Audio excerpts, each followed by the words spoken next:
is not ready. I promise you, my friends, it will be ready for the series finale, Exemplified Kindness. Mike is ready, as you can tell. I'm ready. And the important question is, are you ready? Hey, welcome to the Mykel Broady podcast. I'm Mykel Broady. Thank you so much for listening today. This is the 4th episode, and I always got to make sure I check myself because sometimes I mess up the number. But this is the 4th episode. Redefine normal. And I just want to clear some things up. What is redefine normal? That seems very ambiguous. What are we redefining? What elements of normal are we actually changing? Because there's some things in normal I actually enjoy. There's some things in normal that I think are great. And so I want to dive into that. But to begin with, I think it's important to go into what inspired this idea of redefining normal for me as one of the whys of the podcast and things of that such nature. And so it all started with nonconformity, a lesson that I learned junior year in this English class. It was the most captivating lesson I've ever had on nonconformity, on anything. Talked about Hobbes and Locke and all those famous nonconformists, but he added a twist to it. He didn't explain it in the normal way I feel like our minds tend to go to when we think of nonconformity, of against the convention, against the grain, forget this. I'm creating my own system. He didn't break it down that way, right? Those are some of the negatives of nonconformity I think get thrown around sometime. He explained it in a way of nonconformity having the ability to change your mind throughout each day, right? Like you're not stuck in one single mindset, mentality, whatever you'd like to think of it, but rather you have that flexibility. So even if you thought something one day, guess what? You don't have to conform to that belief. You don't have to conform to that way of thinking. You have the flexibility to think, mental agility. And so as I was completely captivated by that conversation and it started to get my wheels turning to even inspire this conversation we now are having at this very moment, redefining normal for me is a part of that. It's this idea of looking at society, looking at what we think of as normal, and how can we change certain things, specifically the things that need improvement, the things that are wrong, the things that are inefficient, the things that we just go with, oh, it's always been done this way. No, right? Like there's this idea that I feel that we need to embrace too of wanting to redefine those things for the better. And my friends, I can assure you today, I am joined by the best person to have this conversation with. I'm so pleased and I'm blessed, honestly, to be joined by a good friend of mine who embodies that. His very character embodies that. He's all about improv, and we'll hear about it soon. But that gentleman is Jonah Yoelin, and he's with us today. Jonah, thank you so much. Can you please just introduce yourself to the audience and share a bit about yourself, my friend? Absolutely. First and foremost, thank you so much for having me. Quite the introduction. I am Jonah Yoelin. I'm just a guy. I'm a guy that studied improv growing up. I was involved with the arts, and fortunately we met when we were both studying business at the university. And really, I think the mission that I've kind of approached life with is kind of trying my best to show up, stay spontaneous, stay open. And like you mentioned, I mean, it's about the ability to engage in evolving. Absolutely. And when you stay spontaneous and you continue to improvise and, let yourself happen and the universe happens back. And that's just how it all comes together for me. And so thank you very much for having me. Absolutely, brother. And I want to say something that Jonah did not include there. He is probably the king of the understatement. He said, I'm a guy. Well, he is a phenomenal guy. It's just been an absolute pleasure to have the ability to be friends with him, interact with him, learn from him. How I met Jonah was through the Business Student Council Club at the University of Nevada, Reno, where he graduated and where I aspire to graduate, of course. And he was talking about doing this TEDx University of Nevada, Reno talk on spontaneity, on improv. And I thought that was interesting. This gentleman was talking to me about how he kind of copes and deals with uncertainty. And he actually ended up giving that talk, and it's titled Surprising Yourself, the Joy of Being Spontaneous. Please check that out. I'll also be sure to include the link everywhere I possibly can. But Jonah, let's start off there because that formed our relationship in the first place and really ties with redefining normal. Can you just share what that talk was all about, what your mindset was heading into it? Totally. I was invited to give a talk kind of on behalf of the students of the university and kind of relate that back to studying business and what I was up to. And it was funny that literally the only other thing that I happen to know a little bit about as I prepped to graduate was improv. I wrote out a speech about all of the past experience that I'd had on stage and doing a lot of different improvising. I studied at the Groundling School down in Hollywood, and that's where Will Ferrell attended there, Melissa McCarthy. And so Mm. some super big names in comedy and improv, they all kind of got their first steps here at the school. And I went there when I was 16. And at that particular point in my life, I was actually almost 100% certain I wanted to do improv comedy Mm. or do something in the arts. And so, happen chance, I'm here at UNR studying business, and the invite came to me, and they're like, "Hey, you want to try to tie that all together about how you're showing up today as a business student and how you continue to stay spontaneous and bring all that improv right onto the stage of wherever you're at." And so that was really the genesis of that entire project. Mm. Even thinking about, there's so many steps I remember you explained to me on, Mhm. like, all the listening sessions and the constructional criticism that you received, thankfully. That Totally. seems kind of against improv in itself, like against the conversation on being spontaneous and not having a Right. script going into it. Can you share kind of what was that like, man? I mean, and I love that you bring that up because the entire TED team is so incredible with the way Hmm. that they provide constructive feedback. And I went through, I probably went through 7 or 8 Wow. iterations of the script that I wrote for a talk about how unscripted life is, right? So it seemed super ironic initially, and we had a lot of good laughs. Everybody on the team and I were just having a blast going, "Hey, let's tweak those words. So that just sounds pretty good, Mm. right? And let's find." And I think that the beauty of that, and something I'm excited to talk to you more about, is that improv and its true success really is within the truth that preparation is always going to be key. And granted, you can't script, the most beautiful scene of improv, but you're certainly going to be bringing in all of these preparatory aspects of life, Hmm. everything that you've been through, all of the advice you've been given, all of these kinds of conversations. These are all going to relay back into your most present, authentic self. Quite frankly, some of the best advice that I got was like, even outside of the scripting, it was my body language and presence and all of those things that people were super, super honest and gave me a lot of excellent feedback about, like, here's how you should show up. You get to work through those, those growing pains Right. and figure out that rhythm.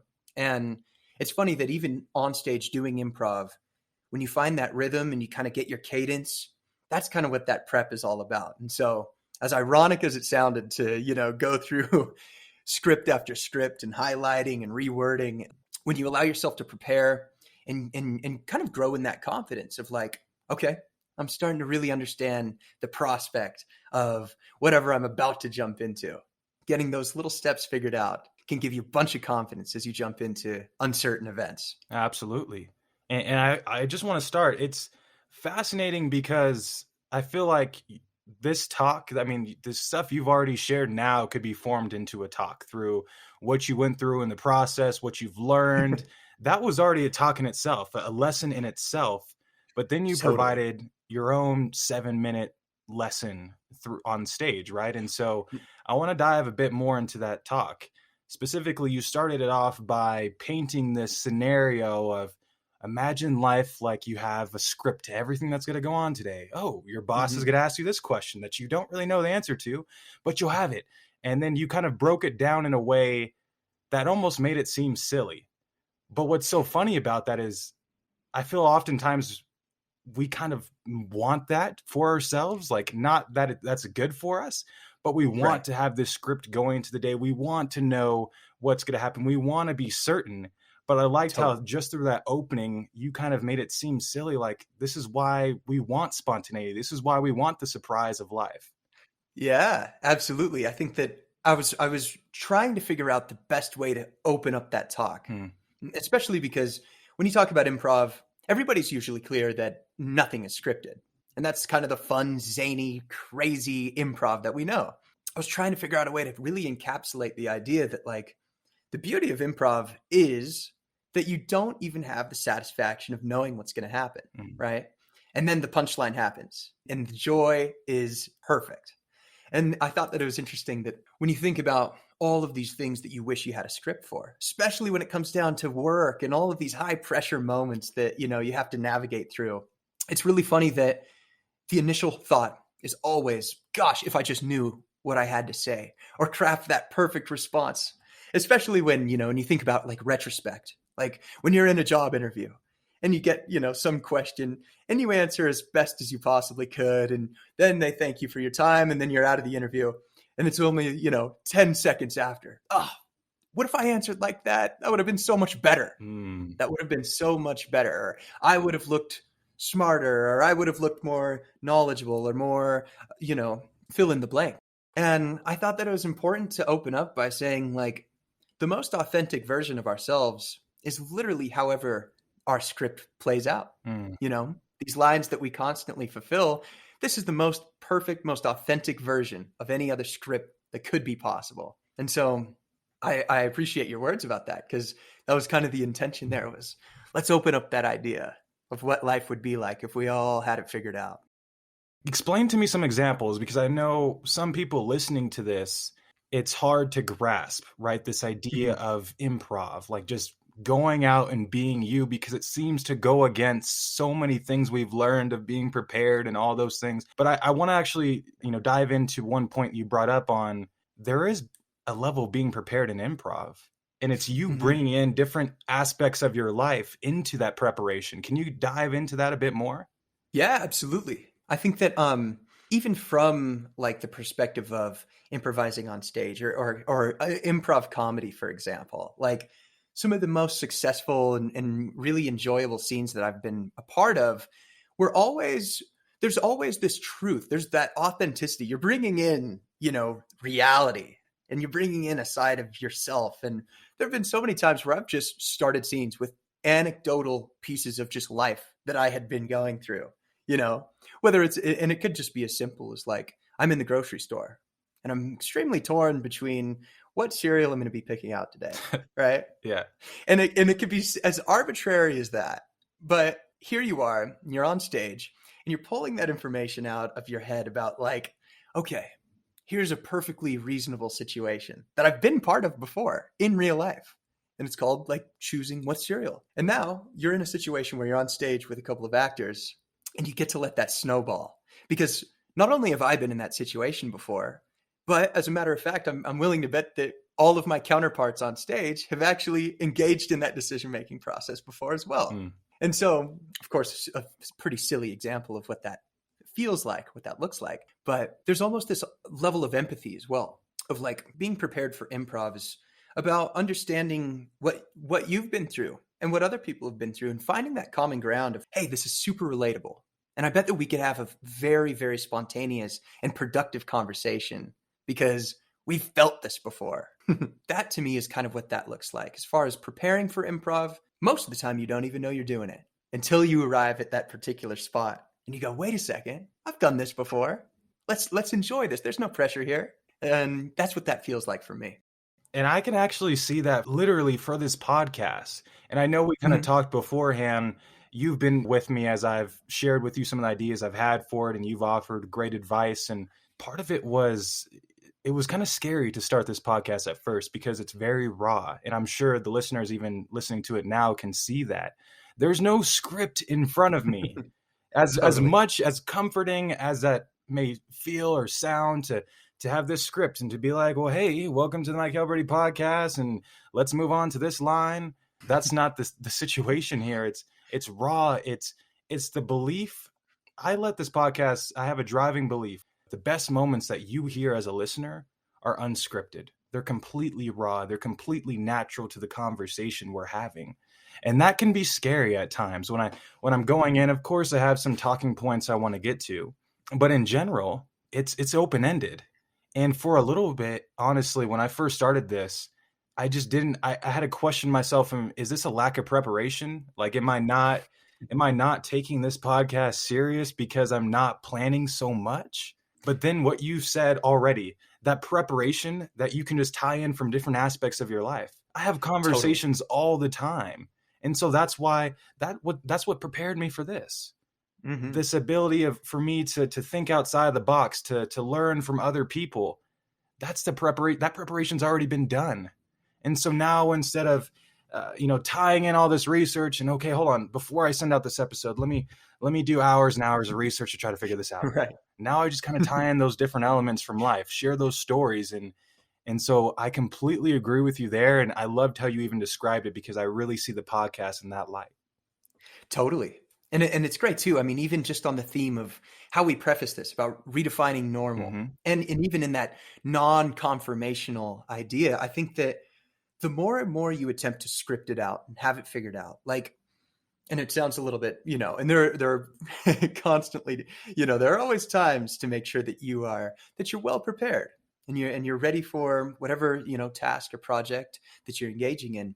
But it's funny to me that you have to give yourself the liberty of not having it all figured out, or not even having that confine of, here is the word for word, especially in something like a podcast. It's such a fantastic example of, if we were just going down the list of talking points, where are you giving your space to evolve, Yep. or go outside of the box, or figure out something that's not even part of that narrative.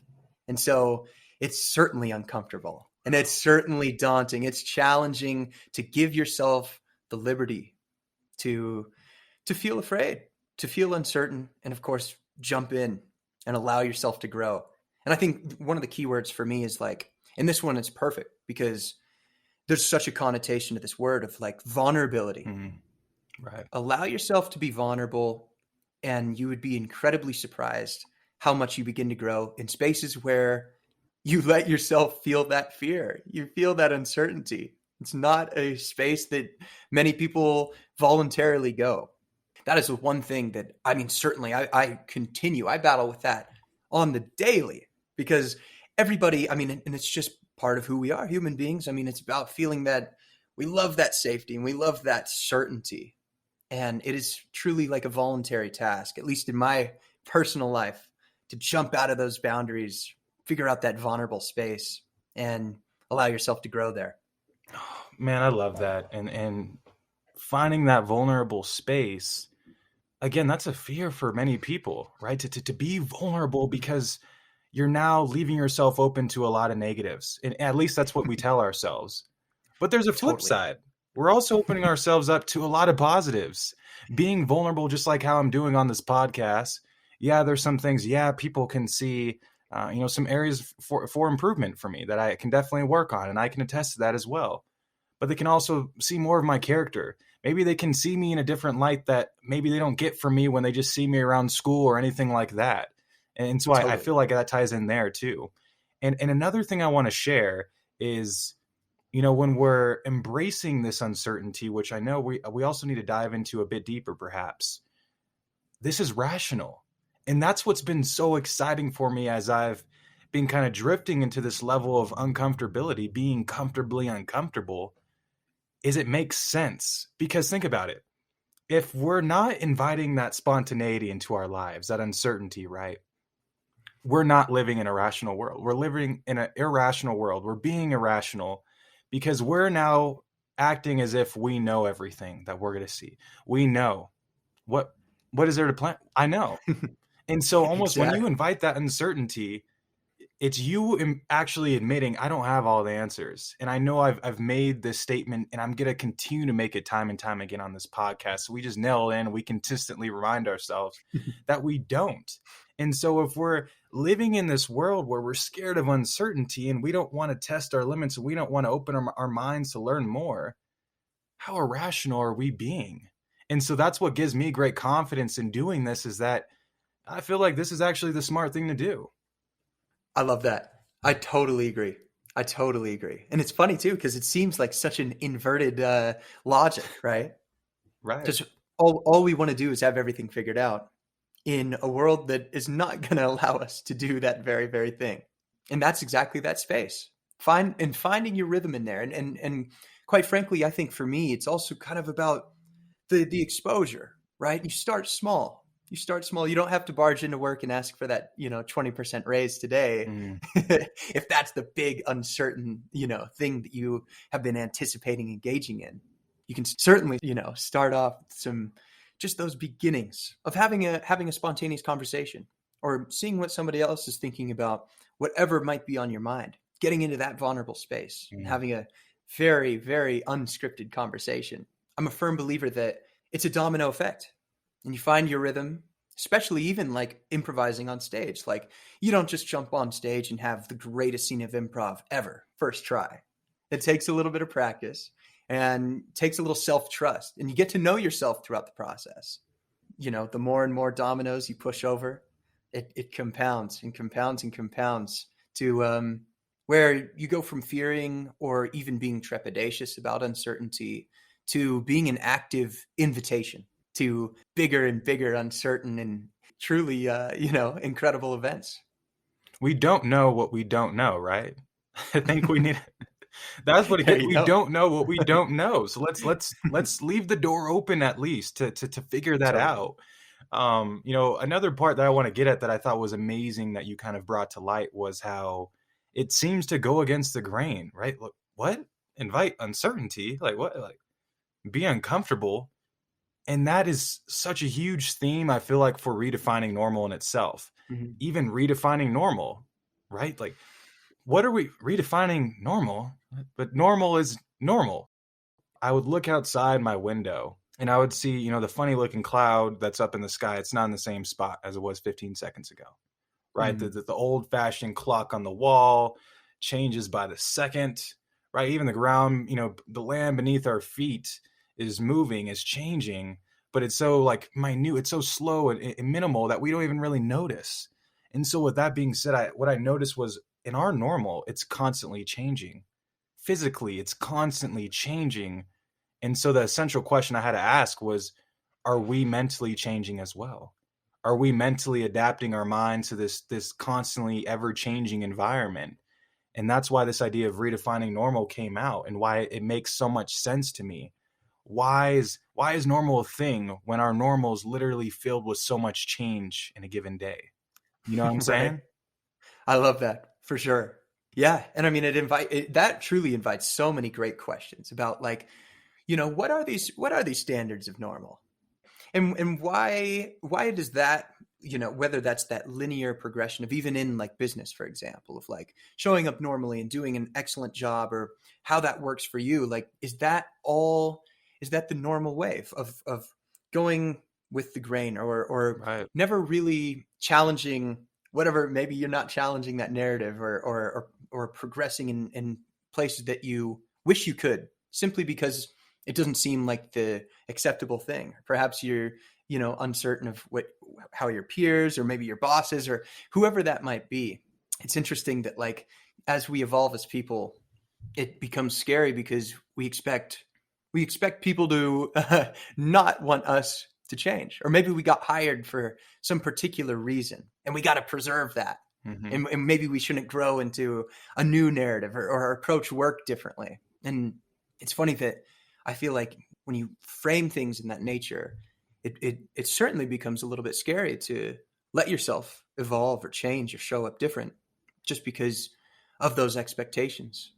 Absolutely. And I want to even dive into this normal. There's some goods in normal. Like there's definitely some good in normal. And I never want to come off as super radical, change Right. everything, right? Like nothing is working. No, there's a lot of things that are working. There's a lot of things that have helped me successfully be the person I am today, that has successfully allowed you to be the great man you are today.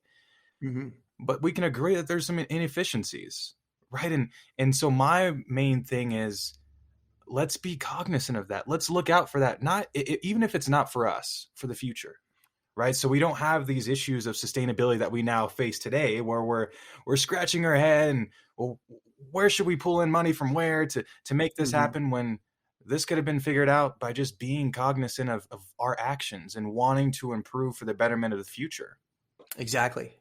It's interesting how, and I kind of mentioned this earlier, about like, we are extremely retrospective. I think it's just part of the human nature of how we show up, is we think about what we could have done. After it was all said and done, we're like, oh, maybe, or what if, right? Right. What if, Yep. what if we did this differently? And it's funny that improv really taught me, even in that sense of staying present, is you get to evaluate your situation and you get to lay it all out on the table. And you don't even think in a very retrospective manner when you're on stage. Like a lot of the time, it's constantly about pushing the narrative forward. I think it's super important that even in daily life, it's interesting that we kind of try to take our retrospective thoughts and sometimes, I mean, we even kind of degrade ourselves about why we did this one way or the other. And it's a very interesting process of like, in order to truly let yourself evolve and grow, you get to recognize retrospectively who you were. Mm. But at the same time, bring all that into your present. And the more you practice that as well, you get to start to analyze whatever those decisions are, or however you want to grow. It's about bringing that all to the table. And so instead of the last time you had to go back and think about, well, what would happen if I Right. made this choice? Or what happens if I do this? You get more confident with, here's everything I know about me and me right in this present moment. What choice am I going to take so that, future me is going to be exactly where I really, really wish I was? It's definitely hard to practice that. And that even becomes a challenge improvising as well. But remembering to kind of bring it all to the table and even take your time. Improv, as funny as it is to be witty or be quick, allowing yourself to be present and calculate it all out and enjoy that process. You get to more organically show up and you figure out that cadence and it grows perfectly. Being present. I think that's a theme that we keep hearing on this podcast for a lot of the different, even Defy the Odds last week with Coach Rich and how he explained being present is that key. And as you just now kind of emphasize even again, gosh, it's like almost that invaluable trait at this point. But I want to talk about something when you are present, because when you're present, you're going to see some things. You're more aware of your situation, but you're also more aware of those inevitable forces that are stacked against you now. Jonah, what comes to mind when you think of some of those inevitable forces? Oh, yeah. We're our own biggest critics. Right. Constantly. And we actually criticize ourselves so much that before we even take action to redefine normal or take a risk, the first wave that you're going to get, the first wave of resistance is actually going to be you. And that's speaking from my perspective, Wow. right? Is for some reason, for one or the other, who knows why, but there's always going to be this challenge, right? And we criticize ourselves so much to the point that we have a hard time giving ourselves permission to take risks, right? Right. And it's so funny that I think about it from that perspective, going on stage. The funniest stuff is always stuff that's just totally out of the blue. It's not conventional. Nobody wants to be choosing cereal and you go, totally. It's Cinnamon Toast Crunch. I'm out of here. That's the scene. And everybody's going to sit there and go, wow, that was the most mundane scene of improv I've ever seen. Right? And so right in there is your mind going, okay, what do I do? Do I just, and the safest thing is, all right, I'll choose this cereal. Thank you very much. Have an excellent day. And you leave. And right there in that moment, you made a choice to do something that you knew would probably be less risky. True. And for what payoff, right? For what payoff, even in a comedic sense. I think that when you remove that filter of criticism, or you at least engage in some sort of constructive conversation with yourself and say, let's see what happens. Let's see what happens. You allow yourself to stop criticizing, especially so immediately. I think that those are some of the first things that you can start to battle with. And as you remove those from your course, I think that you can begin to show up and be a little more confident, or at least have a little bit more fun with it, right? Oh my gosh, bro. That's amazing, because I feel constantly when you think of those forces, our minds may drift to external forces, right? Like the Right. people that are haters, the people that don't want to see Yeah. me grow and thrive, whatever. Uh-huh. But I Uh-huh. loved how you said the first wave is yourself. But I still want to talk about those external forces, my friend, right? I Yeah. still want to talk about those people that, just want to uphold normal, those people that they don't want to see change. Mm-hmm. And I feel more often than not, the cause of that is because they fear change. They fear the uncertainty. They don't know if they're capable of thriving in a different environment, if we're all being honest. Now, that's not everyone. Exactly. But I think what's also important is, I think this kind of ties into getting advice, right? Because when you're doing something, when you're redefining normal, you're defying the odds, doing things of that such nature, you want to get input from other people. And so you may go to people close in your corner. Well, what do you think? Does this sound good? And we have to take that with a grain of salt. I think we don't do that enough. I think constantly those people we value, their feedback, we just take as final. And that's not the case. Even though, yes, 9 times out of 10, they may give us great feedback. You have to understand they're seeing it from a different lens than you are. There's a different filter of lifetime experiences. And so as you hear this advice, understand that maybe they never thought about normal in that, like a redefining normal in that, in that aspect. And so when they tell you, Jonah, bro, I think you want to kind of change that up a little bit. I don't know. That might be a bit audacious, or that might be a bit too bold. Well, they're judging that off of their expectations more often than not. What they've done before, their current level of awareness of the situation. And so that's just something I want to bring up. Yes, we have those internal forces, but those external forces are extremely powerful. We need to make sure that those don't affect us, like we don't let those internal forces affect us. And we need to make sure that we're judging, the journey that we're on based off of our purpose in doing it, right? And not on how other people may perceive it initially. What do you think? How can you add on to that? I know that, things are probably firing off in your head right now. Yeah. And quite frankly, I love that you bring that up, because it's actually quite funny that some of like your most trusted, your loved ones or your best friends or anybody that's in your circle, and you tell them about how you want to show up at work or what your next big idea is, or even, even in that space, maybe it's creative as well. Hey, I want to be a musician, or I want to be an actor. And it's funny that I've always been confronted with, come on, you have to be more reasonable. You're not Leo DiCaprio. You're not Will Ferrell. You be a reasonable person. And it's funny that those are people that love me, right? And it's great too, because that is in their lens and in their perspective. It's their best way of saying, I care about you. And they want you to be, safe. They want you to be safe. They want you to be successful. And it's funny that when you approach life with that audacity to say, I desperately want to be less linear than what I've seen so far, that is going to demand some serious risk. And it's funny that so long as you, and quite frankly, just from my personal experience, I always say, I totally agree. This is totally illogical, but I have you. I know that, I'm going to have a couch to sleep on. And I might have somebody that might be able to cook me a meal. No matter what happens to me, if I fail, if I win, no matter what, you get to be there for me. And I think that's the beauty. That's the importance of that duality, is let me bring you along for a ride that might seem a little bit audacious. Let me bring you along for a ride that seems a little bit scary, because you get to be my counterpart.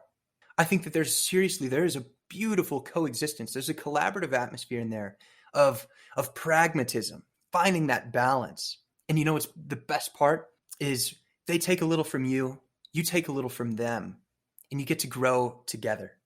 And they say, you know what? I like that idea. How might I get a little more audacious? Right. And that's always how I approach those situations is I think that people voice perhaps their fear for you, and they tell you from their mind's eye or their reality how it might work out. And with a smile on your face, or however you want to approach it, you get to say, I love that. Let's see what happens. I love that, bro. Oh my, right? I love that. Literally. Let's see what happens with that. Let's see how the listeners perceive that as well.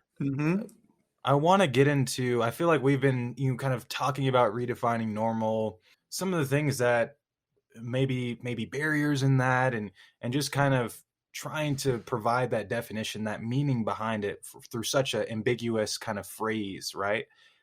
I think it might help also if we go into some examples in our life where we feel like we did redefine normal, that we did, whoa, that was different than what I've thought all along. And if it's okay, I'd like to start off by sharing an example, and I'll let you start to kind of get your wheels turning on perhaps thinking of a great example for yourself. Yeah. And for me, it all started at the Sun Youth Forum. And this is kind of not to spoil the story, but this is going to explain how I started developing this idea of like destroying the spotlight. I mentioned this in the first episode, I believe, of the podcast, and one of my goals is not to show you, hey, I'm Mykel, I'm really skilled and talented, focus on me, I'm the best, but rather I want to take pieces of me that you think are amazing, and I want to spread it out. I want to show you who was all involved in that. I want all those people to get the credit and not just the finished product, but what really actually went into that. And so at the Sun Youth Forum, to set the scene, provide some context, this was obviously a forum put on by the Sun Youth, or the Las Vegas Sun, excuse me. And what they did was they brought in hundreds of students from the CCSD, the Clark County School District, one of the biggest districts in the country.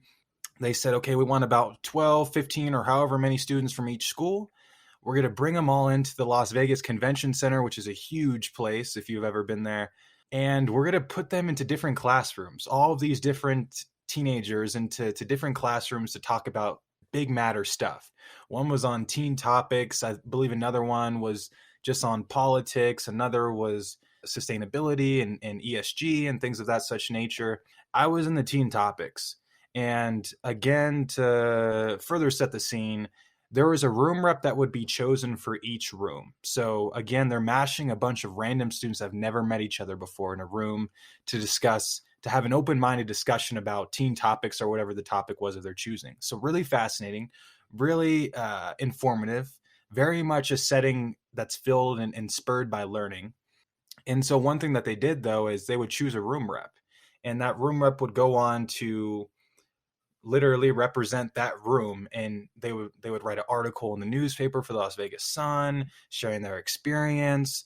They would be invited to a banquet to potentially win scholarships. And so this was a big deal to be a room rep, and I more so say this to let you know there was an incentive to kind of be more effective in the conversation, to be more engaged is what I'm saying.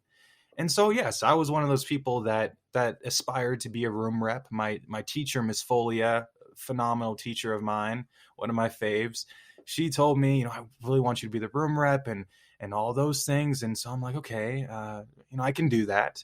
And so I go into the conversation with a room, 15 or so strangers that I've never met before. We're all teenagers, so it's still a bit socially awkward, right? But these are also bright students, students that were handpicked by school administrators. And so we're having a conversation on a variety of topics. And immediately, in my mind, I knew one thing that I was not going to do was I wasn't going to dominate the conversation. I wasn't going to dominate the conversation and then feel like I would be room rep because of that, just because I spoke the most. But rather, my goal was to be very open-minded, go in there and actually listen to my peers. And very quickly, I realized I'm here to learn. I'm not here to win room rep. Even though, yes, that was a pretty strong goal initially, I don't really care because I'm learning a lot from these people around me, these bright minds around me. And so we continued the course of our conversation. And at the very end, it came time, okay, who wants to be room rep? And, some arms shot up, about 5 or 6 hands. And what was fascinating was I was the only guy. And so this is something we'll cover later on, but I was the only guy and the rest were women. And that was beautiful. These women that wanted to be leaders, despite all of the norms, odds, everything that's stacked against them. I thought that was inspiring. And so we go throughout the process. The plan was to let them do the introductory round of voting inside, and we would kind of sit outside as the candidates and talk amongst one another. And so that's what we did. We learned a lot about one another. And it's fascinating because you may think, okay, these people that are shooting to be the room rep, they may be going out there and being competitive and, what have you done before? I don't know. But instead we were all very inviting. Hey, where are you going to school? Oh, you're going to the University of Nevada? So am I. Oh my gosh, it's great. We were so engaged and we were learning about one another.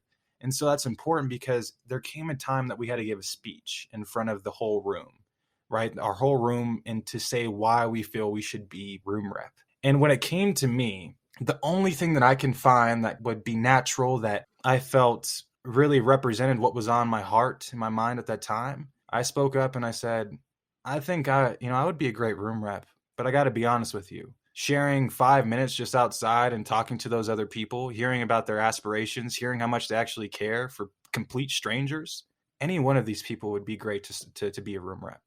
And that's what I said, right? In my speech in front of everyone, for me to try to confess I should be a room rep, I'm saying anyone here would be great. Any of these women that are just completely extraordinary would serve you well. I eventually end up winning room rep for that. Looking back, I learned so much about redefining normal, and a couple things that stand out. One, leadership is not about domination.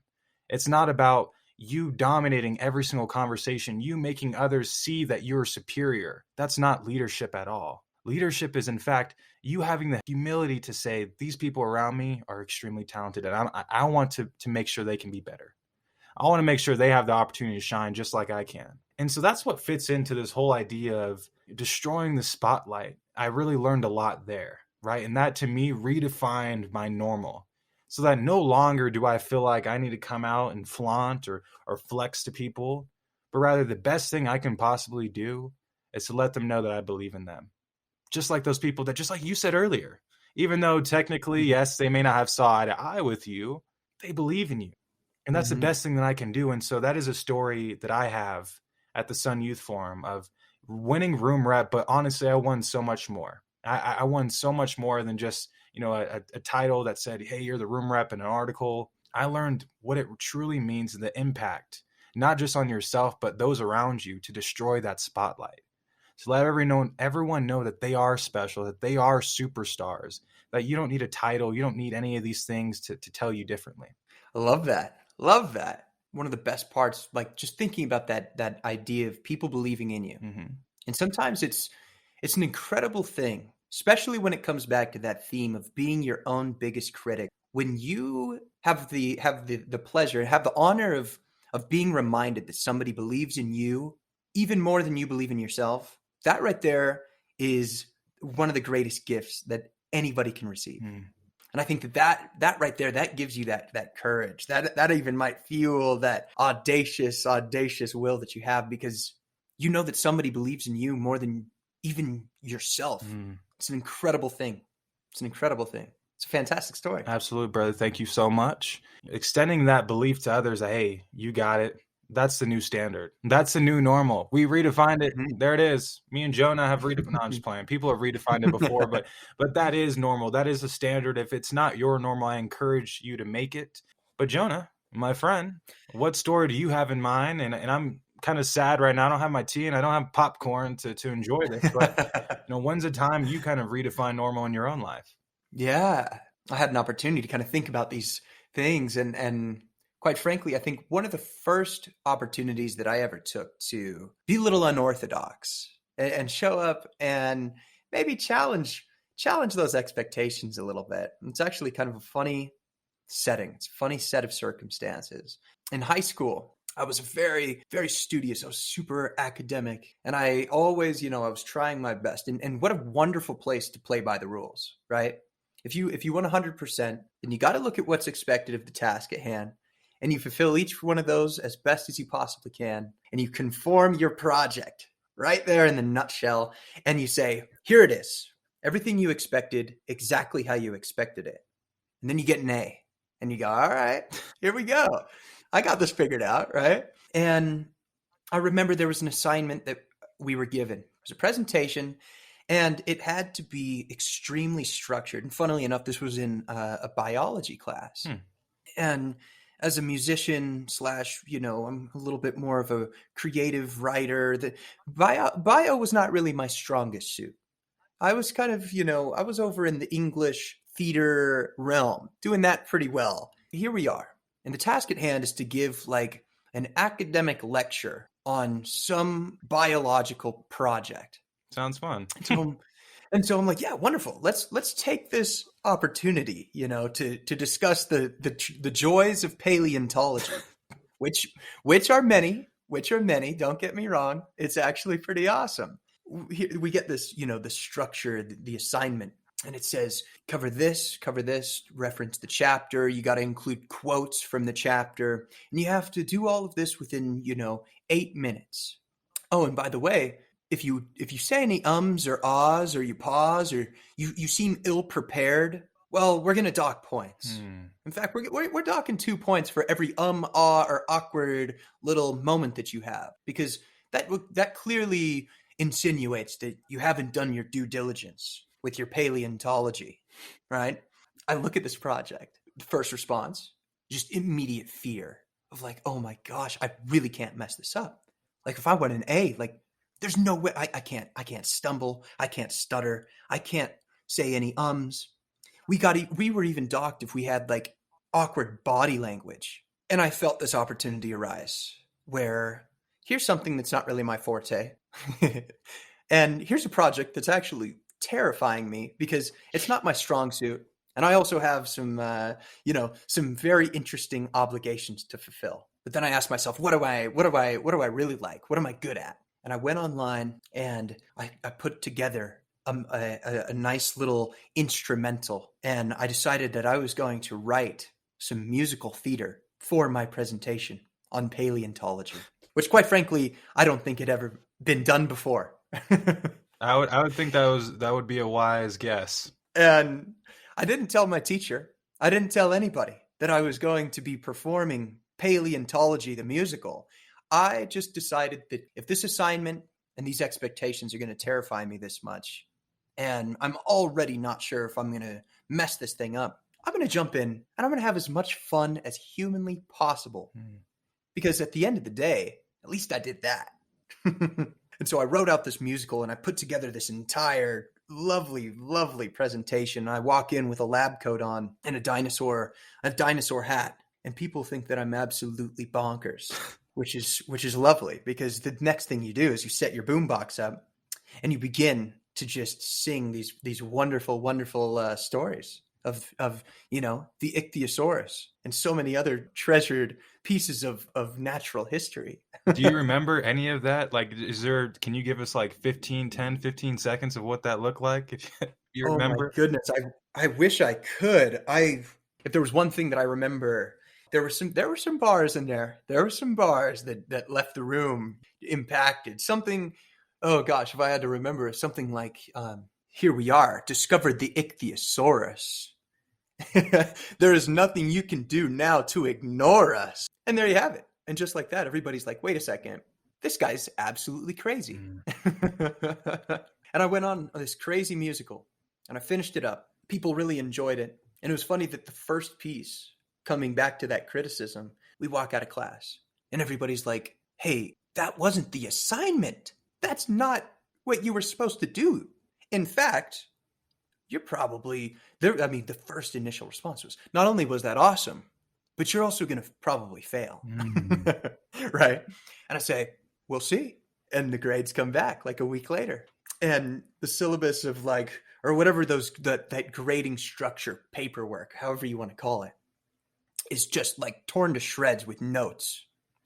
And it's in disbelief, actually, of like, wait a second, you referenced page 116 and you made it rhyme and you actually had fun and people paid attention. You did the exact opposite, but you fulfilled the goal that I needed everybody to fulfill. Wow. So here's your A. I was like 13 years old. That was almost a decade ago that lesson was presented to me of, here's your paperwork. Here are the rules that you need to play by.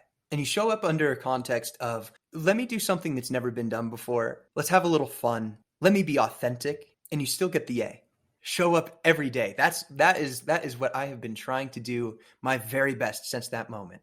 Show up every day. You get to understand the rules. You get to understand the rules of whatever work or job or assignment that you have to play by. But don't be afraid to put your spin on it, because you deserve that. Everybody deserves to be as authentic and unique as possible. Beautiful. And this right here, Jonah, is one of those moments when we talked yesterday, when I said, it's crazy that some of our best moments, some of the things that we're just going to be completely blown away by, we don't even know. And so I didn't even know that I would be hearing about you making this song about dinosaurs. But here we are. And Totally. Another thing that stands out, though, there's a lot of things, of course, but to even tie it back to something we referenced earlier, your teacher, he, she, or they didn't even realize that and how effective that is. So to your point, when we talked about providing advice and how sometimes we need to take it with a grain of salt. Look at there. How reasonable would it have been for your professor to be, hey, this is advice I give you since you want to be creative. I think you should do this song. I think you should do it this way. They didn't understand. It was unfathomable to them at that time.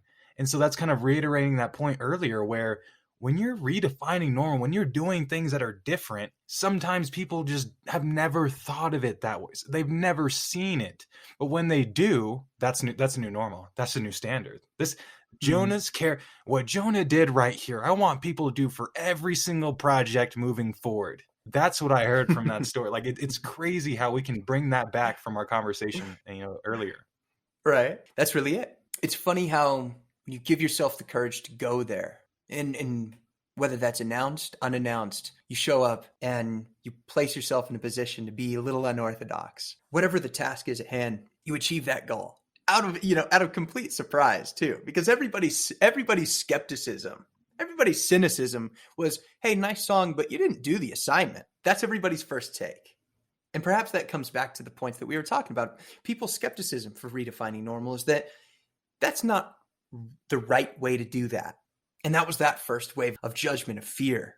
Because then I thought, whoa, did I mess up? Is my GPA out the window for what I just, attempted to do? And it's funny that you get to redefine normal, and maybe you show up, you get a little creative, and you still accomplish that very, very, very same goal that everybody else did. Those are those carefully constructed little pieces of redefining normal, and just like you mentioned, this isn't some radical craziness. This is about, hey, what would happen if we tried this? Because we still accomplish our goal. We just got there a different way. Yeah, I love that. That's my tale. That's my tale.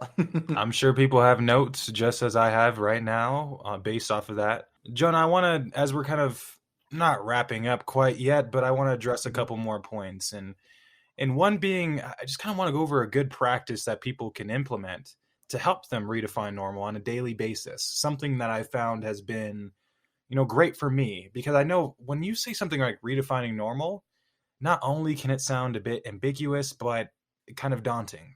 What I would say, though, is, what I've found a practice of learning how not to do things. And I've mentioned this, I believe, in the first episode, and this is something my mom really has instilled in me growing up. Learning how not to do things, that's so important to just a daily practice you can implement to redefine normal. So when you see something that you don't like, instead of, oh my gosh, like that's terrible, why like that's just so bad, I don't like this, you now are shifting your mindset more positively, right? To think of positive solutions for the future. I will know that's not okay. I now just learned I will never do that way. I learned how not to do that. But guess what? Now you have the flexibility, the creativity, the open space for you to create how to do that thing in your definition. So now you saw how not to treat someone. Okay, well, explain to me how you treat someone now, given that you saw that bad example. And what I've also found is it's a way to really cope with those negatives, right? Because there's a lot of things. I use this word, this phrase of learning how not to do things as my kind of the word I would say that would represent my 2021. And specifically, I applied that to how it's allowed me to better cope with negatives in my life, to better process negative information. Because it can be frustrating, right? When you see things that are inefficient, when you see things that shouldn't be done that way, when you see things that are obviously causing harm to other people and are detriment to others. But a positive thing you can do is just look at it from a stance of learning. Okay, no problem. Yes, that's bad. But I now have the power within myself to change that, right? To change it in my life, at least. I now have the power to be sure that everyone in my corner knows what a good friend is, knows how to treat someone that might even be a stranger. This practice of learning how not to do things, I really wanted to address it for this Redefining Normal episode, because it's just something really easy that you can do on a daily basis, and something that may even help you, better process and cope with some of that negative information we may see often. And I'm curious to know, even with this idea of, learning how not to do things, what are some thoughts that come to mind for you, Jonah? Totally. I think one of the first thoughts that I have kind of regarding that is finding people that you trust, and whether that's a mentor or somebody that is, a peer of yours, or somebody that is growing with you. And I can think many times about mentorship that I've had of people who have given me advice on what they haven't, succeeded with, Mhm. perhaps. Or, hey, I would recommend you never try this. Or never try this when you're asking for a raise, or never, and I was super fortunate to have people who shared that knowledge with me. I think that one of the things that I try my best to do from that space of be it mentorship or be it just a counterpart or a peer is sharing as much as I possibly can about how things work out for me and what I learned about that entire experience, the good, the bad, the ugly, of ripping off band-aids, of things that are scary or uncertain. The more and more feedback that you get from yourself or from other people, the more you get to grow. And that's just the general idea, right? As cliche as it sounds, like you have to do things wrong. It's incredible that when you give yourself permission, it comes back to that idea of vulnerability for me. One, it's amazing to have people in your corner that'll give you the advice and the love of how they would or wouldn't do something, right? And two, it's amazing to jump in, allow yourself to be vulnerable in whatever space you're in, and grow from it. Figure out whether it works out in your favor or not, what you would do. And better than that, grow from the things that you realized have not given you the opportunity maybe that you were looking for or embedded you in ways that you envisioned. I think that I try my best to place myself in a position where I try not to fear that vulnerability. Mhm. And I try not to fear that failure. Failure is just the piece of life that continues to give, way more reward to when you feel that satisfaction of your victory, right? Wow. Give yourself the space to fail. Give yourself the space to learn from it. And improv and everything there is a wonderful place to rip that Band-Aid off. Because I might try to be funny, or I might try to, say something witty or get an excellent line in there, and then it doesn't click. And then I'm like, well, that's awkward. That's uh-oh, I'm in trouble now. And guess what's even better about that is like, not only do you figure out, okay, what's going to stick as far as my improv routine, but you also get to learn how to combat the awkwardness. You get to learn how to combat those situations that you really wish you weren't in. You have to put yourself there, and you get to grow from it. Thank you so much for that. And what it reminded me of is even what Coach Rich said the last episode in Defy the Odds, how when people are on their journey, watch other people's journey. Learn from them. Even if they don't succeed in their definition, in their eyes or whatever, you can still learn from their journey and push it forward. And that's an important part. I liked how you brought that up too. Learning how not to do things is not always super negative. Like, they're just so mean to these people. Oh my gosh. But sometimes it could be, oh, they did that wrong. They did that wrong. And that's kind of led to why maybe that wasn't successful. Okay, no problem. Let's kind of fix it and move forward. So I'm glad you kind of added that dimension to learning how not to do things as well. Mm-hmm. One thing I do want to address, a definition that I was given of what redefining normal is. I asked a really good friend of mine, April B. And she, just by the way, April has been, well before this podcast has been out, she's been the greatest supporter near side my mom and other people in my corner. And she lives in the UK. I've never seen April before physically ever, but we've just always had virtual conversations through our time, working together at Pearson. And she's always just provided me with so much encouragement. And she's always showed her loyalty to the podcast even before it was even a thing. And so I asked her to do us a favor. I asked her, when you think of redefining normal, how would you define that? And she sat there and she went through 3 or more drafts. She showed me like her notes and the scribbles. She was really putting her head through it. And so I want to share her definition. I thought it's just absolutely beautiful. And Jonah, I would love to hear your thoughts just on this definition and kind of what you take away from this here. Mm-hmm. So April said, we often try to fit into this perceived notion of normal that we feel society has created for us. Redefining normal to me means learning to understand, respect, and love the person you are, the flaws of your character, the passions in your heart, and not compromising these to fit into the picture of normal you and or society had once created. Redefining normal is acceptance that normal is not a gray box we should all fit into. Instead, normal is a kaleidoscope of facets that make people uniquely who they are. Beautiful. Jonah, what are your thoughts on that? Yeah. There you go. That is well said. And honestly, I think it's awesome too. I love this analogy of a kaleidoscope that's constantly evolving each way that you look through it, right? Mm, All these different glimmering pieces of light and all of these different perspectives. I think that that's kind of what it rings true for me. It's this idea that perspective on normal is a unique choice that we all get to have. And it gets even better when you look through it, in the kaleidoscope fashion of constantly changing wow. and allowing yourself to, I mean, I couldn't have said it better myself. This is a fantastic quote from April. It's that dynamic nature of let's grow. Let's change the light. Let's look through this kaleidoscope with a new perspective. Mm. It's still a perspective. Always will be. You get to go into that space, observe how it grows and how it evolves. And you figure out what you like, figure out what you don't like, and you get to grow from those things. Fantastic quote. Absolutely. I couldn't agree more with you. April said it best. That's April B, and B is for best, for sure. Um, and just to quickly say something on her quote there, I loved how it kind of addressed a problem that we tend to feel or we tend to see in normal, where people aren't necessarily themselves, right? They're conforming to normal, when really she's thinking of normal as that's a place where there's no conformity. That's where we're ourselves. That's where we're authentically us. You're authentically you, and that's what unique aspect you bring to normal. And so April, again, broken record, but we don't care. Amazing quote. Couldn't have said it better. You knocked it out of the park all the way from the UK. Thank you so much. Okay, we're officially wrapping up. Starting to get towards that point, but I want to do something special.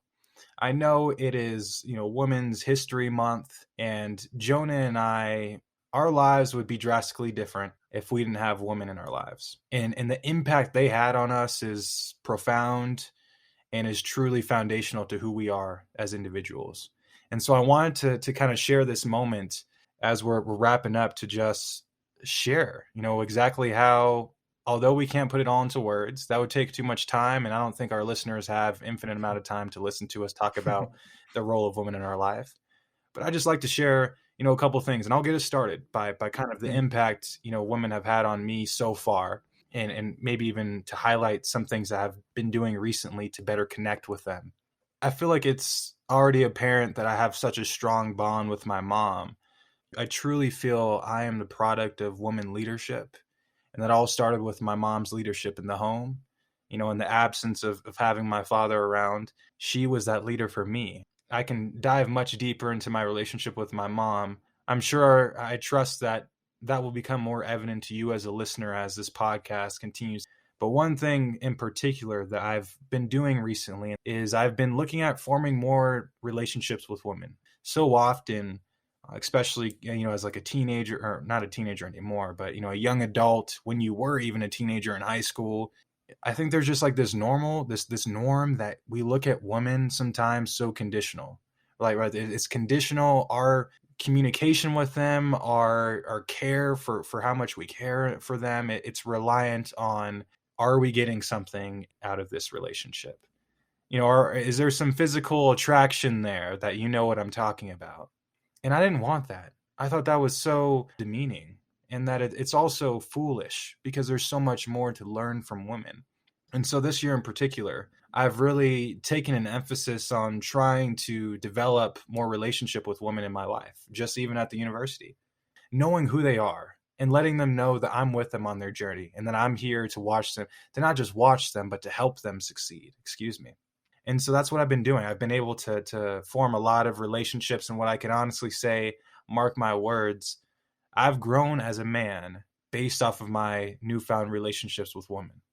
And I don't want to make this some stereotypical thing where women are this and men are this, right? But there's so much that I've learned about life that I feel like just the perspective of a woman has brought to me, and that I want to emphasize. And for me, I just encourage even listeners in the audience to break down some of these norms. Even if you're a man, consider how you can express this to your fellow friends.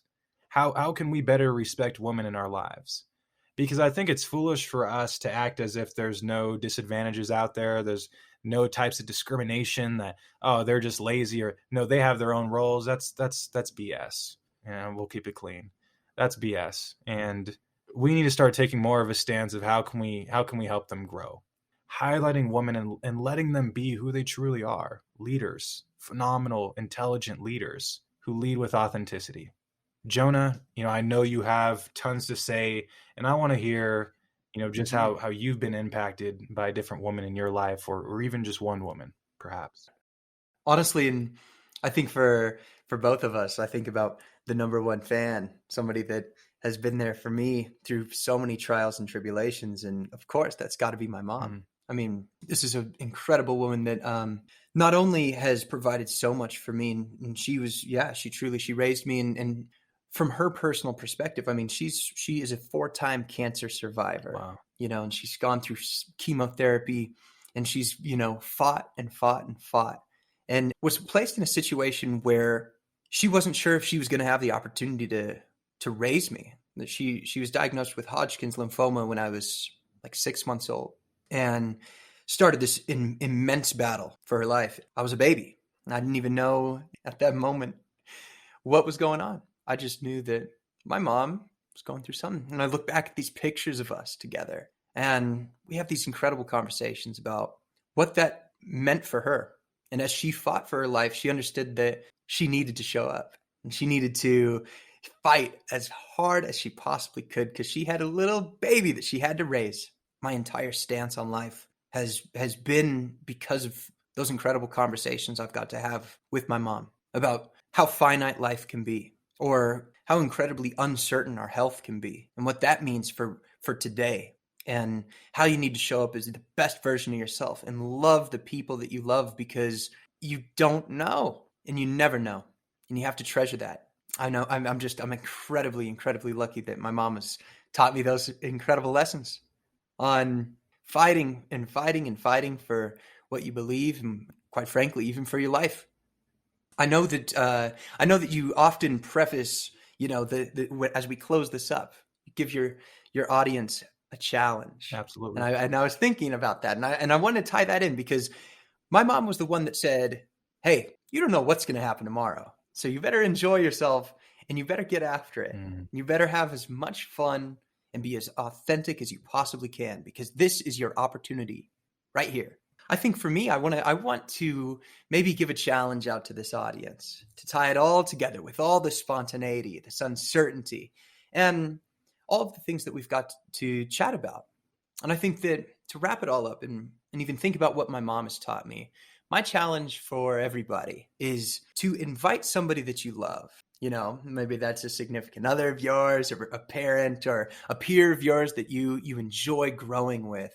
I want you to reach out to them, and perhaps it's in the shape of going to an improv class with them.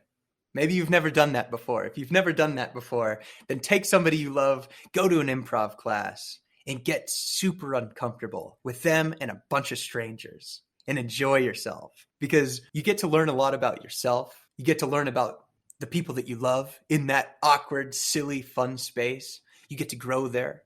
And even better than that is, both of you and the person that you really, really enjoy, you get to put yourself in a situation with a bunch of strangers too. And you get to make new relationships, and you get to grow with them. And I really encourage it, as silly and awkward and wild as it sounds. If you can find an improv class, or maybe just look up some fun improv exercises and games to play with people that you know, get involved in that space. Get awkward, get silly, have fun. Remember to look at this assignment of life not as a bunch of check boxes that are imperative to cross off in the way that have been done so many times before, but get excited about the fact that you get to do exactly what you want to, and redefine normal a little bit. That is the challenge that I have. Lovely. And please remind me your mom's name. Her name is Shannon. Thank you, Shannon, for just allowing us to have the amazing character of Jonah, but also for inspiring that amazing challenge that we'll now go out and do. Thank you to all the listeners for listening to this episode. This, I can already tell by looking at our recording time now, this is one of the longest episodes we've had. And I'm okay with that. I hope you're okay with that we've talked for a little bit longer than normal. but we're redefining normal, right? Oh, we got to redefine normal. So Exactly. thank you so much, Jonah, for being here. Your energy, your enthusiasm. I know the listeners can hear it. Do you have anything else to say? I know you already provided the quote, but I want to make sure you can say any last words you may have. Yeah. Well, first and foremost, thank you so much for the invitation. And for everybody listening, thank you for joining us on this journey. And I hope you found some of these these little tiny anecdotes and all these pieces of our lives, and letting Mykel and I just brainstorm and figure it out for ourselves. Thank you for coming on that journey and joining us there. I want to bring up one more quick thing in terms of the listener feedback episode. I know that I've been kind of tossing and turning around with this idea. As you know, a lot of things here is a work in progress at the Mykel Broady podcast. And what I decided is with those listener feedback episodes, I see it as best if it's just like a reflection episode. So I plan on still doing the reflection episode, still highlighting your voices, still making sure that you're extending the conversation, that your voice is heard as intended. But I'd love to do that at the end of the series so we can all kind of reflect on the topics, and that it sends a good message that, yes, even though the series is over, we're still going to push these topics that we discussed in it forward for the future. And so just to say there is a slight change in the order of the series and the order of how we do things there. Again, we're redefining normal each and every day. Thank you so much for your time. Please have a great rest of your day, night, whenever you find yourself listening to this right now. Take care. We'll chat soon. Let Us, hit the music.